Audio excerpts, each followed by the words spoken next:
कहानी ऑटो वाला भूत। दुनिया का कोई भी देश हो, वहां के लोगों में भूत प्रेत और पिशाचों का डर तो रहता ही है। कुछ लोग इन भूत प्रेत पिशाचों को मानते हैं और कुछ लोग इसे बस मन का वहम बताते हैं। लेकिन जब उनका सामना किसी ऐसी शक्ति से होता है जिस पर उनका बस नहीं चलता, तो अंत में उन्हें मानना ही पड़ता है कि इस संसार में भूत प्रेत और पिशाच हैं और उनका अस्तित्व भी है। जिस तरह हम रहते हैं उसी तरह उनके भी रहने का कोई न कोई ठिकाना जरूर होता है। हमें कभी भी इनके अस्तित्व पर सवाल नहीं उठाना चाहिए और ईश्वर से विनती करनी चाहिए कि भूत प्रेत और पिशाचों से हमारा सामना कभी ना हो। अंधेरी रेलवे स्टेशन पर हमेशा की तरह आज भी भीड़ थी। लोग स्टेशन से बाहर आते और बस में बैठकर अपने अपने घर चले जाते। रमेश और उसका दोस्त कमलेश रोज शाम को सीरियल की शूटिंग से वापस आते। ऑटो से घर जाने के लिए पैसा ज्यादा लगता, इसलिए वो लोग हर रोज शाम को बस से अपने घर जाते। एक दिन उन्हें शूटिंग से आने में देर हो गई। उस समय तक सारी बसें बंद हो चुकी थी। अब उनके पास दो रास्ता था, पहला कि वो पैदल जाएं और दूसरा कि वो ऑटो करके जाएं। रात काफी हो चुकी थी। अगर वो पैदल जाते तो उन्हें घर जाने में काफी समय लग जाता और अगले दिन सुबह उन्हें शूटिंग के लिए देर हो जाती। इसलिए उन दोनों ने ऑटो से जाने का फैसला किया। लेकिन जब वो ऑटो स्टैंड गए तो वहां कोई ऑटो वाला नहीं दिख रहा था। पास खड़े एक आदमी से पूछने पर पता चला कि आज ऑटो ड्राइवरों का स्ट्राइक है। यार ये क्या तमाशा है? ऑटो स्ट्राइक का मतलब ये थोड़ी है कि एक भी ऑटो ना चलाओ। हमारे जैसा आदमी तो परेशान ही हो जाएगा। इन लोगों को ऐसा नहीं करना चाहिए। यार कितने दिनों बाद तो आज हम ऑटो में बैठने वाले थे और आज ही ऑटो नहीं चल रहा।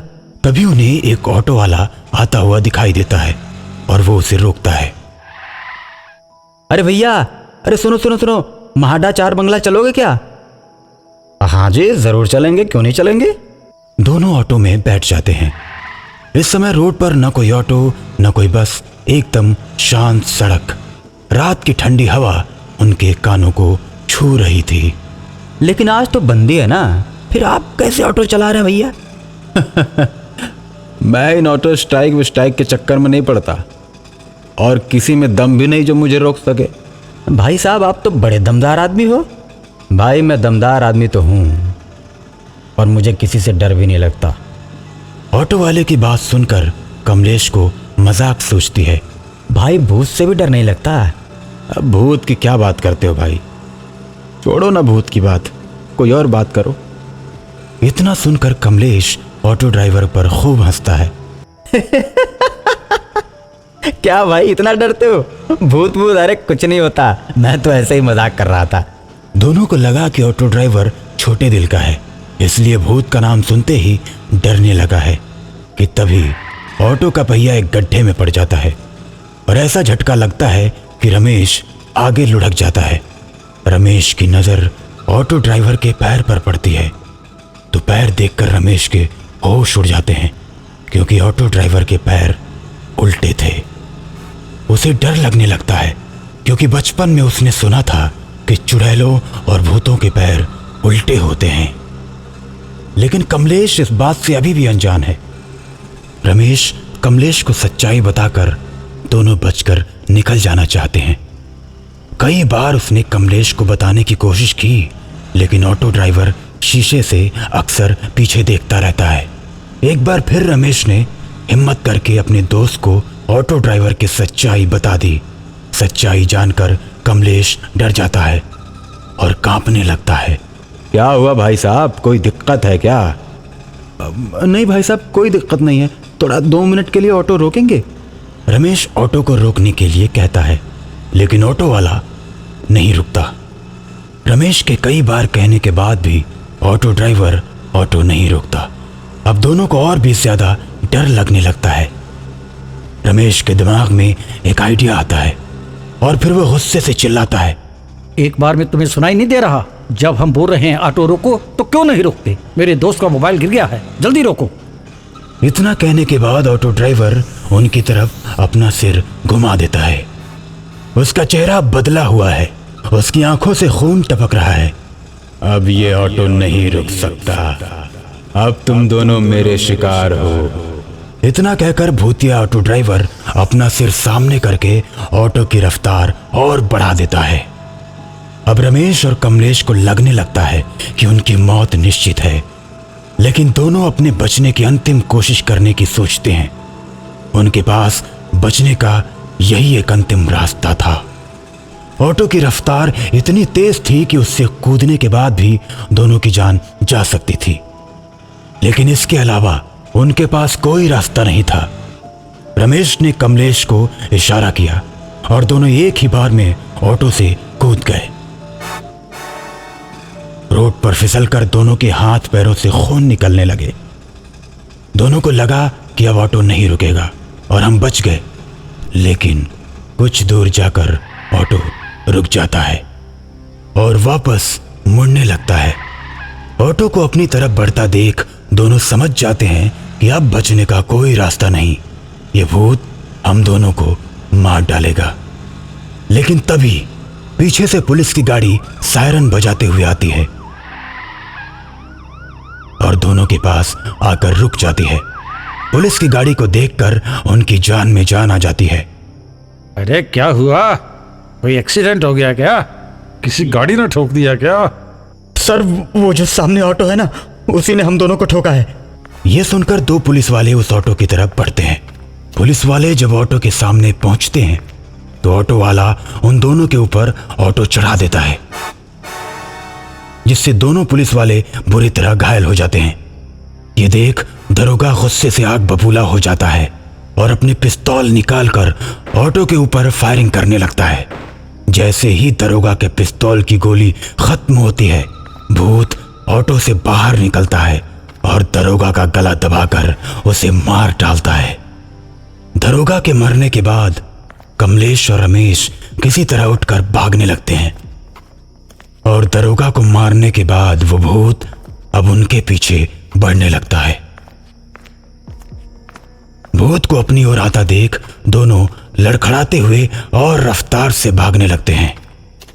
रमेश पूरी ताकत के साथ भाग रहा था और कमलेश को भी तेज भागने के लिए बोल रहा था। पीछे से भूत भी उतनी ही तेजी के साथ भागता हुआ दोनों के पीछे आता है।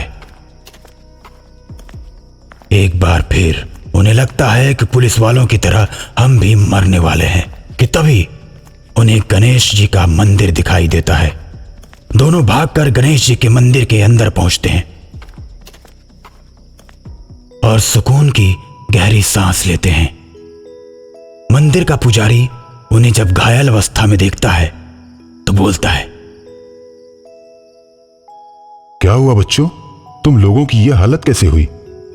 दोनों पुजारी को पूरी घटना के बारे में विस्तार से बताते हैं कि तभी भूत ऑटो लेकर मंदिर के पास पहुंच जाता है और पुजारी को ललकारता है, ए पुजारी, इन दोनों को मेरे हवाले कर दे, नहीं तो तुझे भी नहीं छोड़ूंगा।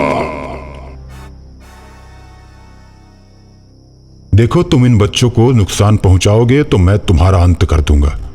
अगर दम है तो बाहर आओ, देखता हूं तुम मेरा अंत कैसे करते हो। पुजारी गणेश जी का त्रिशूल लेकर रमेश और कमलेश के साथ मंदिर के बाहर आते हैं। उनके मंदिर के बाहर आते ही भूत उन पर हमला कर देता है तो पुजारी भी उस पर त्रिशूल चला देते हैं। त्रिशूल के लगते ही भूत जलकर राख हो जाता है। कमलेश और रमेश वो रात मंदिर में ही बिताते हैं और सुबह पुजारी जी को धन्यवाद देकर चले जाते हैं। कभी कभी मैं अपने आप से पूछता था कि भूत होते हैं या नहीं, तो मेरे अंदर से दो जवाब आते, एक कि होते हैं और दूसरा शायद नहीं होते।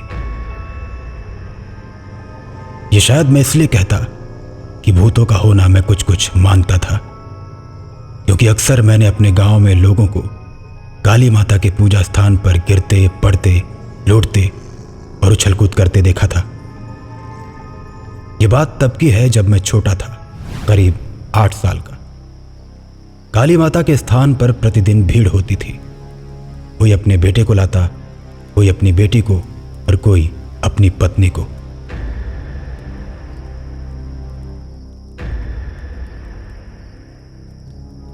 ये लोग जब आते तो एकदम शांत रहते और हमें देखकर पता चल जाता कि इन्हीं को भूत पकड़ा हुआ है। लेकिन जैसे ही वहां के तांत्रिक कुछ मंत्र पढ़ते तो शांत लोगों में अचानक से शक्ति आ जाती। कोई जोर जोर से चिल्लाने लगता, कोई पूरी शक्ति के साथ अपने हाथों को पीटने लगता, तो कोई जोर जोर से हंसने लगता। और फिर तांत्रिक उन सभी से सवाल पूछते। सभी के शरीर पर अलग अलग तरह का भूत होता। कोई भूत रोते हुए जवाब देता, कोई हंसते हुए और कोई गुस्से में। फिर थोड़ी देर के बाद सब धीरे धीरे शांत हो जाते। सबके शांत हो जाने के बाद पूजा खत्म हो जाती और फिर सब अपने अपने घर जाने लगते।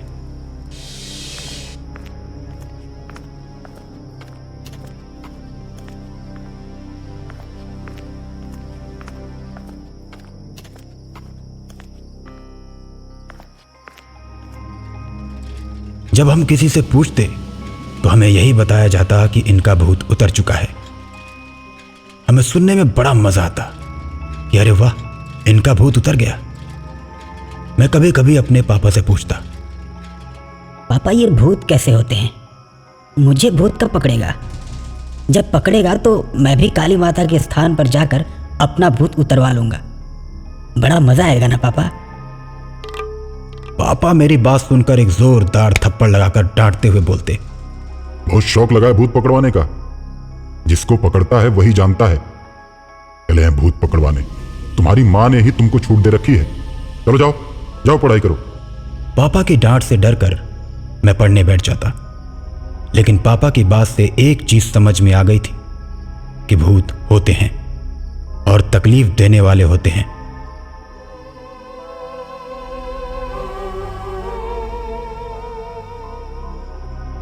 उसके बाद से मेरे दिमाग से अपने भूत पकड़वाने का ख्याल निकल जाता है। और आज 18 साल बाद मैं 26 साल का हो चुका था और पास के ही चीनी मिल में क्लर्क की नौकरी करने लगा था। एक दिन मैं मिल से अपनी ड्यूटी खत्म करके घर आ रहा था कि मुझे सिगरेट पीने का मन हुआ। मैंने अपनी मोटरसाइकिल रोक दी और सिगरेट पीने लगा। खुले आसमान के नीचे सिगरेट पीने का मजा ही कुछ और होता है। मैं सिगरेट के धुएं उड़ाता जा रहा था कि तभी सामने के पेड़ पर मुझे खट खट की आवाज सुनाई दी।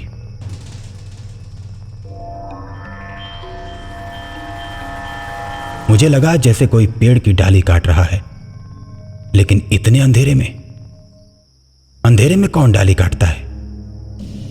मुझे समझ आ गया कि जरूर ये कोई चोर है और पुलिस के डर से दिन की जगह रात में डाली काट रहा है। मैंने अपने मोबाइल की फ्लैशलाइट जलाई और पेड़ के पास गया। जब मैंने पेड़ के ऊपर देखा तो एक आदमी जिसकी उम्र करीब 60 साल होगी, वो कुल्हाड़ी से पेड़ की डाली काटे जा रहा था।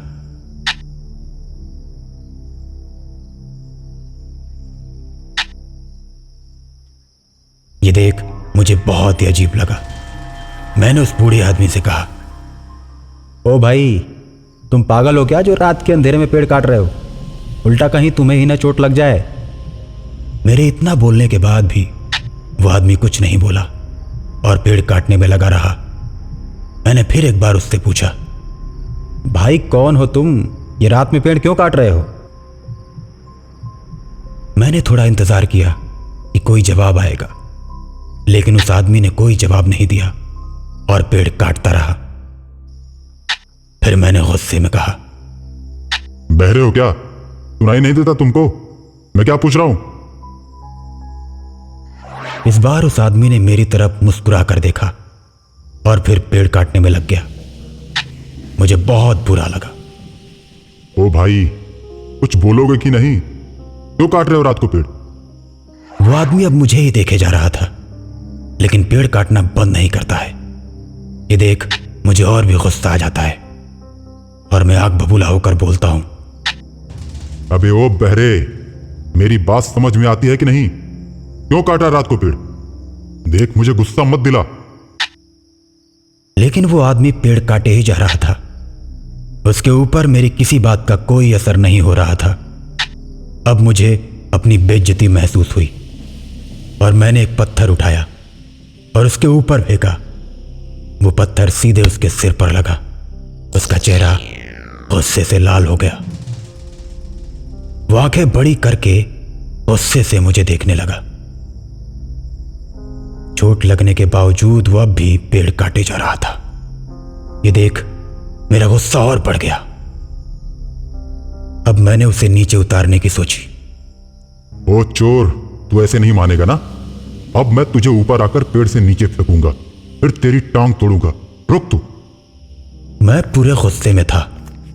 मैंने अपनी पीठ से बैग उतारा और मोटरसाइकिल पर टांग दी और फिर जैसे ही मुड़ा तो देखता हूं कि वो आदमी पेड़ पर नहीं है। मैं आश्चर्य में पड़ गया। इतनी जल्दी वो कहां जा सकता है? तभी पीछे से एक आवाज आई। मैंने अचानक पीछे मुड़कर देखा तो वो आदमी ठीक मेरे सामने खड़ा था। उसे अपने पास देख मैं बोला, तुम तो अभी पेड़ पर थे, इतनी जल्दी नीचे कैसे आ गए?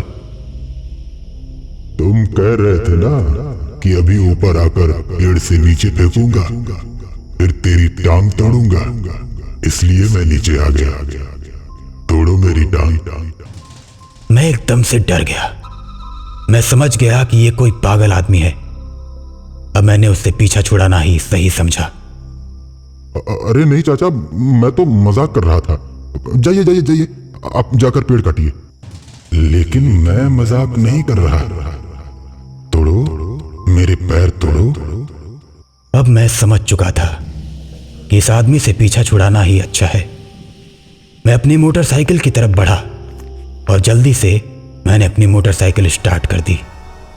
लेकिन मैंने मोटरसाइकिल के शीशे में देखा कि वो आदमी कुल्हाड़ी लिए मेरे पीछे आ रहा है और वो जैसे ही मेरे पास पहुंचा उसने मेरे ऊपर कुल्हाड़ी चला दी।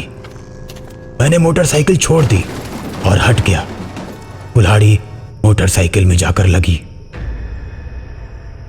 उसके बाद मैंने उसे ढकेल दिया और वो सीधा कुल्हाड़ी पर जाकर गिरा।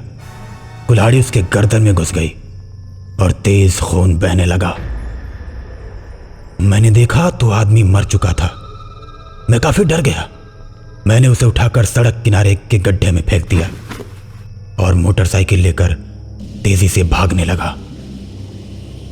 कुछ दूर जाने के बाद मेरी मोटरसाइकिल अचानक से भारी हो गई। जैसे लगा कि कोई मेरे पीछे बैठा है। मैंने शीशे में देखा तो वही आदमी कुल्हाड़ी लिए मेरे पीछे बैठा था और फिर उसने कुल्हाड़ी से मेरे कंधे पर वार किया। मेरे कंधे से तेज खून बहने लगा। अब मेरी मोटरसाइकिल लड़खड़ाने लगी, लेकिन वो आदमी वार पर वार किए जा रहा था कि तभी मेरा संतुलन बिगड़ गया और मैं गिर गया। थोड़ी देर के बाद मेरी आंख खुली तो मैंने देखा कि वो आदमी सड़क पर गिरे किसी आदमी को कुल्हाड़ी से काटे जा रहा है, जैसे वो कोई लकड़ी हो। मैंने ध्यान से देखा तो वो मैं ही था। उसको मारने के लिए मैंने अपनी मोटरसाइकिल की टूटी हैंडल उठाने की कोशिश की, लेकिन नहीं उठा पाया। फिर मैंने अपने आप को छूना चाहा, लेकिन नहीं छू पाया। अब मैं समझ गया कि मैं मर चुका हूं। वो आदमी बेरहमी से मेरी लाश को काटे जा रहा था कि तभी सामने से पुलिस की जीप आ जाती है और वो आदमी गायब हो जाता है। पुलिस वाले जीप से उतरते हैं। लाश को देखकर दरोगा बोलता है, ओहो, इसको तो किसी ने बड़ी बेरहमी से मारा है। सर, ये किसी इंसान का काम नहीं, ये बूढ़े सरयू बढ़ई की भटकती आत्मा का काम है। उसी ने काटा है इसे। तुम जानते हो कि ये सरयू की आत्मा का काम है? सर, ये सरयू बढ़ई बहुत ही सज्जन आदमी था। किसी गरीब के घर कई सामान तो ये बिना पैसे के ही खुद बनाकर दे देता था। खुद ही पेड़ काटता और सामान बनाकर लड़की वालों के घर पहुंचा देता। लोग तो इसे गरीबों का भगवान कहते थे सर। लेकिन एक दिन ये लकड़ी काट रहा था कि तभी कुछ बदमाशों ने इसको पकड़ लिया और इससे पैसे मांगने लगे। उनको लगा कि ये लकड़ी का सामान बनाकर खूब पैसे कमाता है। उसने मना किया और बताया कि भाई मैं लोगों की सिर्फ मदद करता हूं, कोई पैसे वैसे नहीं कमाता। तो उन बदमाशों ने उसे मार दिया और पेड़ पर लटका दिया। आते जाते बहुत से लोगों ने देखा कि ये उसी पेड़ पर बैठकर रात को पेड़ काटता दिख जाता है जिस पर उसे लटकाया गया था। लेकिन वो किसी को हानि नहीं पहुंचाता है। पर जब कोई उसके साथ बदमाशों वाली हरकत करता है तो वो उसे छोड़ता भी नहीं है, उसे कुल्हाड़ी से काट काट कर मार डालता है। ये सुनकर मेरे तो होश ही उड़ गए। पुलिस वाले मेरी लाश को पोस्टमार्टम के लिए ले गए और मैं आज भी उसी सड़क पर आते जाते लोगों को देखकर अपनी की हुई गलती के लिए पछताता रहता हूं। कहानी कुलभाटा की चुड़ैल। दीपिका अमेरिका से पढ़ाई करके इंडिया आई है। उसे घूमने का बहुत शौक होता है। वो हमेशा ऐसी जगहों पर जाना पसंद करती है जहां शायद ही कोई जाता होगा। कमरे में बैठी दीपिका अपने लैपटॉप में घूमने के लिए ऐसी जगहों की तलाश करती थी जहां कोई जाना पसंद नहीं करता। वाह, आखिरकार मुझे अपनी पसंद की जगह मिल ही गई घूमने के लिए। दीपिका अपने चाचा जी के पास जाती है और पूछती है, चाचा जी, ये कुलभाटा कहाँ है? कुलभाटा क्या करना है जाके? वहां कोई घूमने वाली जगह तो है नहीं, सब वीरान है वहां। नहीं चाचा जी, मैंने पढ़ा है, उसका इतिहास बहुत पुराना है, जब ऋषि मुनि हुआ करते थे। हाँ, ऐसा ही कुछ समझो। प्लीज चाचा जी बताइए ना, क्या है इसकी कहानी?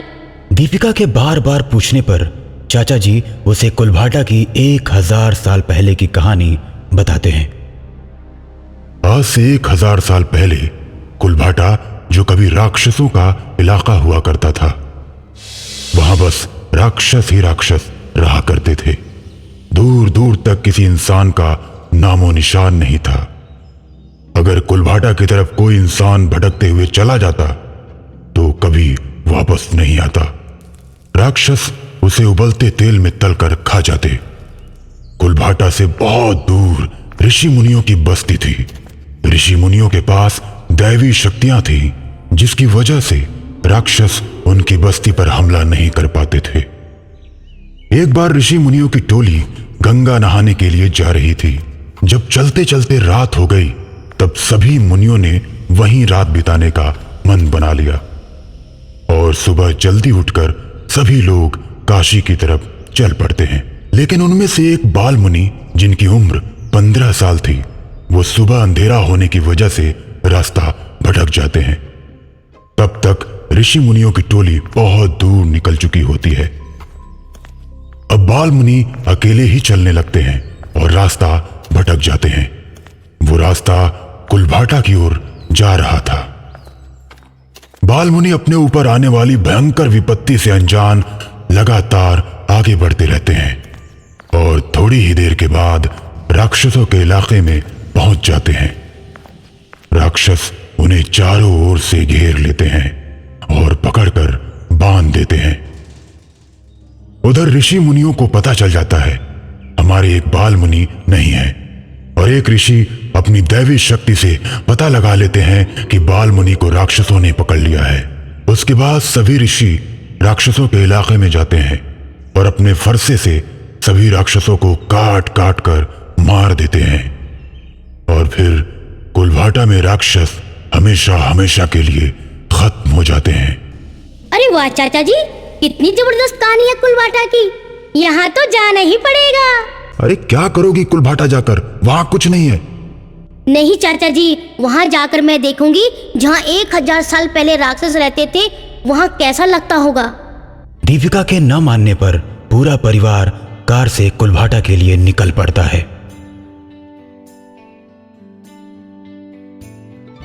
कुलभाटा पहुंचने से कुछ दूर पहले एक बूढ़ा आदमी कार के सामने आ जाता है।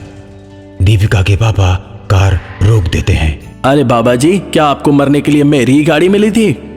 देखिए, मैं इसीलिए मरना चाहता हूँ कि तुम लोग कुलभाटा न जा पाओ। क्यों भाई, हम क्यों नहीं जाएंगे? कुलभाटा जाने के पैसे लोगे क्या? नहीं साहब, पैसे क्यों लूंगा। मैं तो बस इतना कहूंगा कि मत जाइए। कामिनी जाग चुकी है, 1000 साल के बाद वापस आ चुकी है। इतना कहकर बूढ़ा आदमी चला जाता है। फिर दीपिका अपने चाचा से कहती है, चाचा जी, ये लोग डरा कर पैसा कमाते हैं, चलो आगे बढ़ते हैं।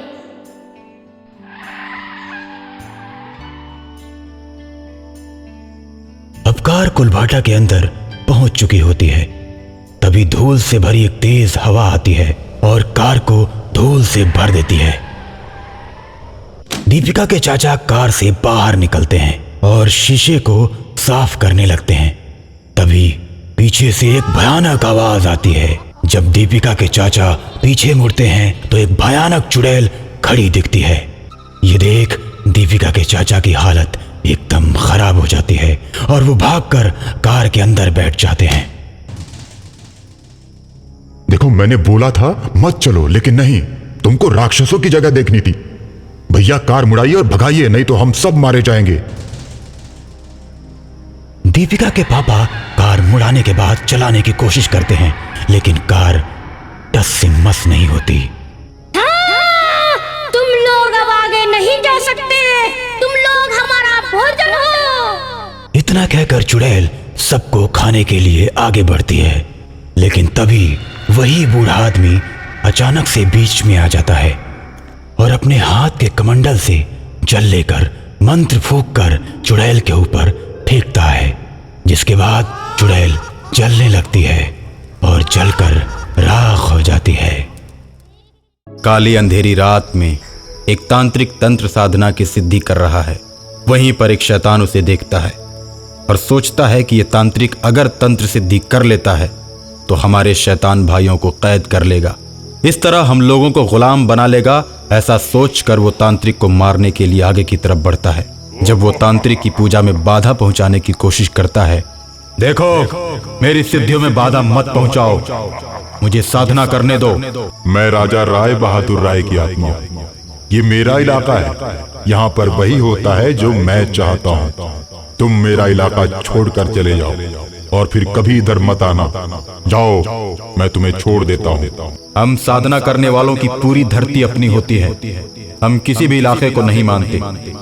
हमारा राजा ईश्वर होता है। हम अघोरी जहां भी जाते हैं वहीं अपनी धुनी रमा देते हैं। ठीक है, ऐसे नहीं मानोगे। इतना कहते हुए शैतान अघोरी के इर्द गिर्द हड्डियां बरसाने लगता है। मांस और खून लगी हड्डियों की बारिश देखकर तांत्रिक परेशान हो जाता है और अपनी मंत्र शक्ति के द्वारा हड्डियों की बारिश को बंद कर देता है।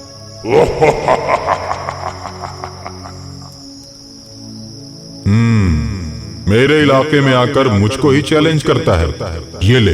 ऐसा कहकर शैतान एक तलवार तांत्रिक की तरफ तेजी से फेंकता है। तलवार तांत्रिक के सीने में घुस जाती है। तांत्रिक वहीं दम तोड़ देता है और शैतान उसका खून पीकर चला जाता है। सुबह होते ही जब मंदिर का पुजारी पूजा करने के लिए मंदिर आता है तो उसे तांत्रिक की लाश दिखाई पड़ती है, जिसे देखकर वो डर जाता है और डर की वजह से चिल्लाने लगता है। पुजारी के चिल्लाने की आवाज को सुनकर गांव के लोग इकट्ठा हो जाते हैं और फटी आंखों से तांत्रिक की लाश को देखते हैं और पुलिस स्टेशन जाकर इस बात की जानकारी देते हैं। उसके बाद दरोगा आकर पुजारी से पूछताछ शुरू करता है। तुम रात को कितने बजे मंदिर बंद करते हो? मैं तो शाम को 6 बजे ही मंदिर बंद करके अपने घर चला जाता हूँ। इतने जल्दी जाने का कारण? साहब, ये बहुत सुनसान इलाका है। 4 बजे के बाद ही यहाँ सभी लोग डरने लगते हैं। ठीक है, तुम मेरे साथ पुलिस स्टेशन चलो। दरोगा पुजारी को पुलिस स्टेशन ले जाकर जेल में बंद कर देता है। तांत्रिक को मारने वाला कोई और नहीं, वो तुम हो। तांत्रिक को मारकर तुमने शोर मचाया। तुमने रात में ही तांत्रिक को मार दिया और चुपचाप घर चले गए और सुबह आकर शोर मचाकर सबको बुला लिया ताकि तुम्हारी तरफ किसी का ध्यान न जाए। और उस रात शैतान जेल के अंदर आता है और पुजारी से कहता है, देख पुजारी, तू पूजा करके भी फंस गया। तेरे भगवान ने तेरी कोई मदद नहीं की और तेरे इसी भगवान ने मेरी भी मदद नहीं की थी, इसीलिए मैं मारा गया। तू पूजा पाठ का चक्कर छोड़ दे तो मैं तुझे बचा लूंगा। अच्छा, तो तूने उस तांत्रिक को मारा है? तूने ऐसे आदमी को मारा है जो पूरे गांव की भलाई किया करता था? अब तेरा अंत निश्चित है। शैतान जेल में कैद पुजारी को मार देता है। पुजारी की पत्नी और उसका एक छोटा सा लड़का जेल में पुजारी को देखने जाते हैं। मरते वक्त पुजारी अपने खून से सने हाथों से जेल की दीवार पर शैतान राजा राय बहादुर राय लिख देता है। पुजारी का लड़का जेल की दीवार पर लिखे हुए शब्दों को बड़े गौर से देखता है और देखते ही समझ जाता है कि राजा राय बहादुर राय की शैतानी आत्मा ने ही मेरे पिता को मारा है। मैं उससे अपने पिता की मौत का बदला जरूर लूंगा। छोटे से लड़के का मन बदले की भावना से भर जाता है। अपने पिता का दाह संस्कार करके वो प्रतिदिन अपने पापा के मंदिर पर पूजा करने के लिए जाता है। इस तरह पुजारी के मरने के बाद उसका 8 बरस का लड़का मंदिर का पुजारी बन जाता है। वो प्रतिदिन पूजा करते समय शंकर भगवान से यही वरदान मांगता है कि हे प्रभु, हमें इतनी शक्ति दो कि मैं अपने पिता की मौत का बदला शैतान से ले सकूं। नास्तिक शैतान हमेशा ही पूजा पाठ करने वालों से नफरत करता है और उसे जान से मार देता है। वो राजू से भी नफरत करने लगता है। राजू एक दिन मंदिर से पूजा करके घर जा रहा था, तभी अचानक शैतान उसके सामने प्रकट हो जाता है। देख, मुझे मंदिर में पूजा करने वालों से सख्त नफरत है। मेरे द्वारा बनाए हुए मंदिर में जब कोई भी पूजा करता है तो मेरी शक्तियां कम होने लगती हैं। इसीलिए मैं पूजा करने वाले पुजारी को मार देता हूँ। तो मेरे पिताजी का खून तुमने ही किया है? तुम्हारे पिताजी से मेरी कोई दुश्मनी नहीं थी, लेकिन मेरे रोकने के बाद भी वो मंदिर में पूजा करते रहे और मेरे दुश्मन तांत्रिक से दोस्ती की, जिसके चलते मैंने उन्हें मार दिया। भूत अंकल, क्या तुम मुझे भी मार दोगे? मैं बेकार में किसी को नहीं मारता, इसलिए मैं तुमको रोक रहा हूँ। ठीक है भूत अंकल, मैं घर जाके मम्मी से बोलूंगा। अगर वो मंदिर जाने से रोकेगी तो मैं पूजा करने नहीं आऊंगा। राजू घर जाकर मम्मी को सारी बातें बताता है। बेटा, तो अभी बहुत छोटा है, शैतानों से उलझना ठीक नहीं। पति को तो मैं खो ही चुकी हूँ, अब तुझे खोना नहीं चाहती। तू मंदिर जाना छोड़ दे बेटा। नहीं माँ, मैं अपने पूजा करने वाले परिवार की परंपरा को नहीं छोड़ूंगा। मेरे पिता को भी शैतान ने चेतावनी दी थी, फिर भी उन्होंने पूजा नहीं छोड़ी। मैं भी उन्हीं का लड़का हूँ, इसलिए मैं भी पूजा करना नहीं छोड़ूंगा।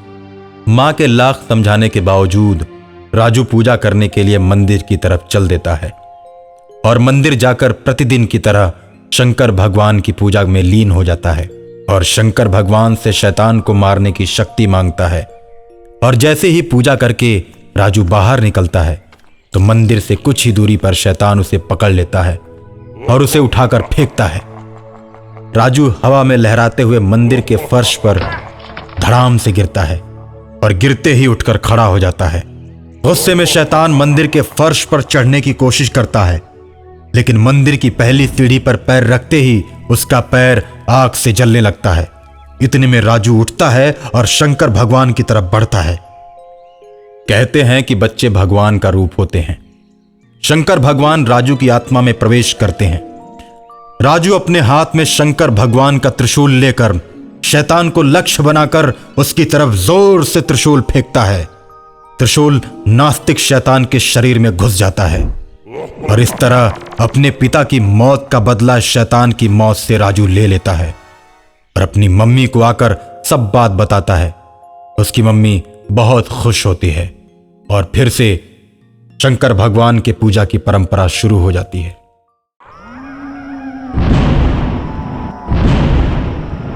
अभयपुर गांव में हर साल होली का त्योहार बड़े ही धूमधाम से मनाया जाता है। सभी लोग बड़े ही प्रेम भाव के साथ होली खेलते हैं और अन्य दिनों में समय समय पर एक दूसरे की सहायता भी करते हैं। इसीलिए यहाँ के लोग हमेशा खुशहाल रहते हैं। और हर बार की तरह इस बार फिर होली के त्योहार में गांव के सभी लोग रंग में डूबे हुए हैं। कुछ बच्चे एक दूसरे पर रंग डालते हुए धूम मचा रहे हैं। रंग खेलते खेलते वो बच्चे पूरे गांव का चक्कर लगाते हैं और जो भी उनको मिलता है सबके ऊपर रंग फेंकते हैं। गांव के बीचों बीच एक बड़ा सा गड्ढा बनाया गया है जिसमें रंग भरा गया है। बच्चों के पास जब रंग खत्म हो जाता है तो सभी उसी बड़े गड्ढे से रंग भरने के लिए जाते हैं। एक बार फिर रंग भरने के बाद सभी बच्चे दोबारा गांव में घूमने लगते हैं और सबके ऊपर रंग डालने लगते हैं।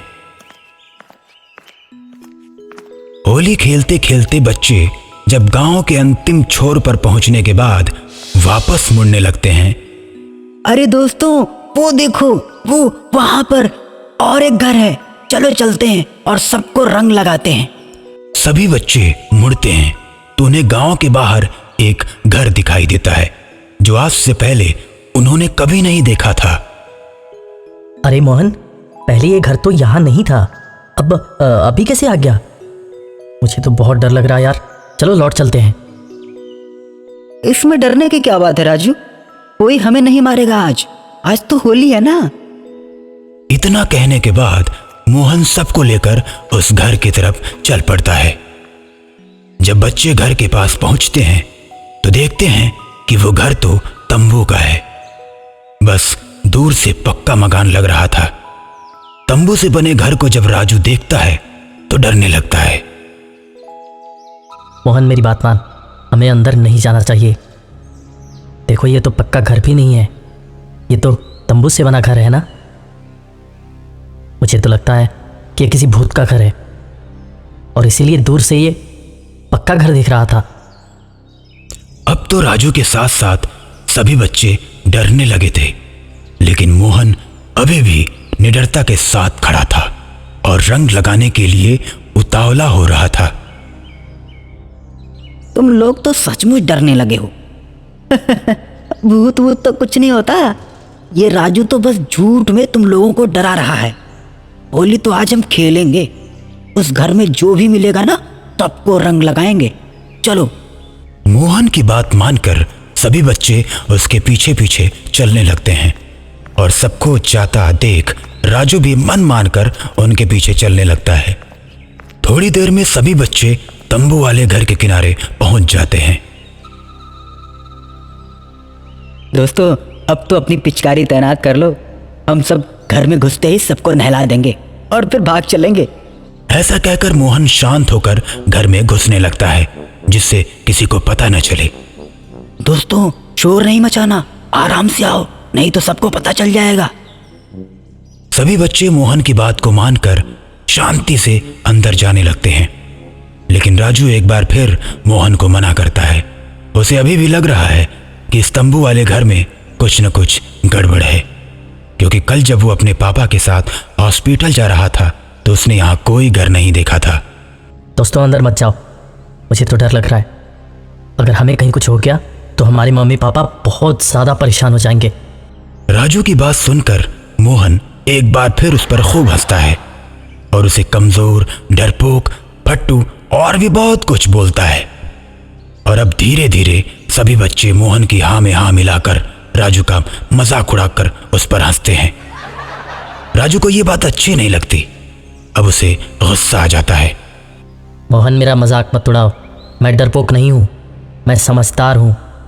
अब मुझसे मेरी बेइज्जती बर्दाश्त नहीं होती। चलो कहाँ चलना है?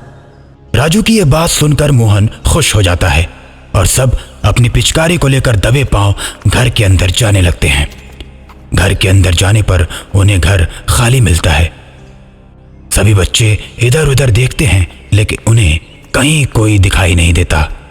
अब मोहन राजू की ओर मुड़ता है और उससे बोलता है, देखा राजू, तू तो बोल रहा था कि ये तो भूत का घर है, लेकिन यहाँ तो कोई नहीं। मोहन यार चलो यहाँ से, चलो चलते हैं। जब यहाँ कोई है ही नहीं तो हम किसके साथ रंग खेलेंगे? अब सभी बच्चे घर से निकलने लगते हैं। जब वो दरवाजे के पास पहुंचते हैं तो उन्हें दरवाजा बंद मिलता है। दरवाजा बंद देख राजू जोर जोर से चिल्लाने लगता है। देखा, मैंने बोला था ना कि ये किसी भूत का घर है, लेकिन तुम लोग नहीं माने। ये भूत हम सबको मार के खा जाएगा।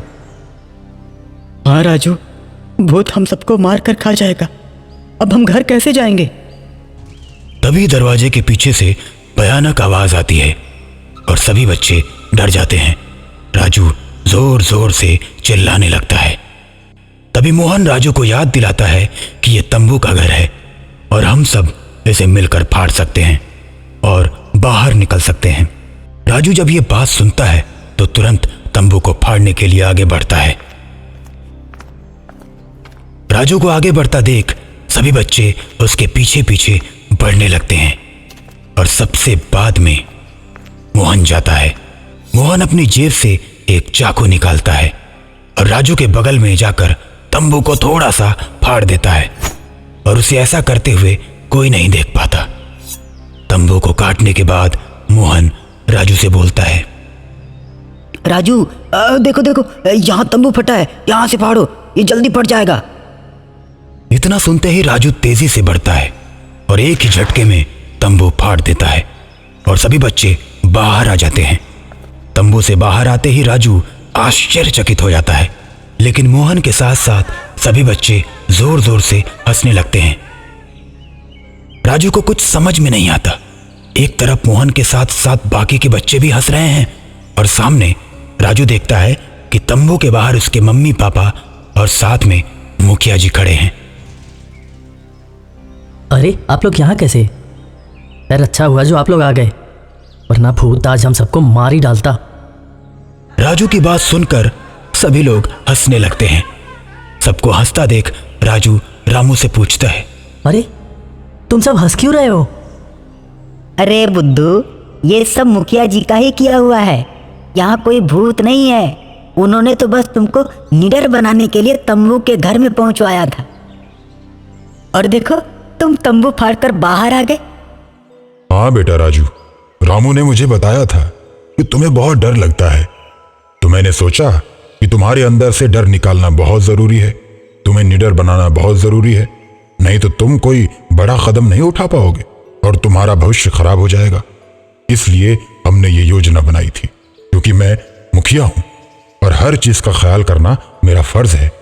उसके बाद से मुखिया जी अलग अलग तरह से गांव के डरपोक बच्चों को निडर बनाते रहते हैं और अपने गांव को तरक्की के मार्ग पर ले जाते हैं।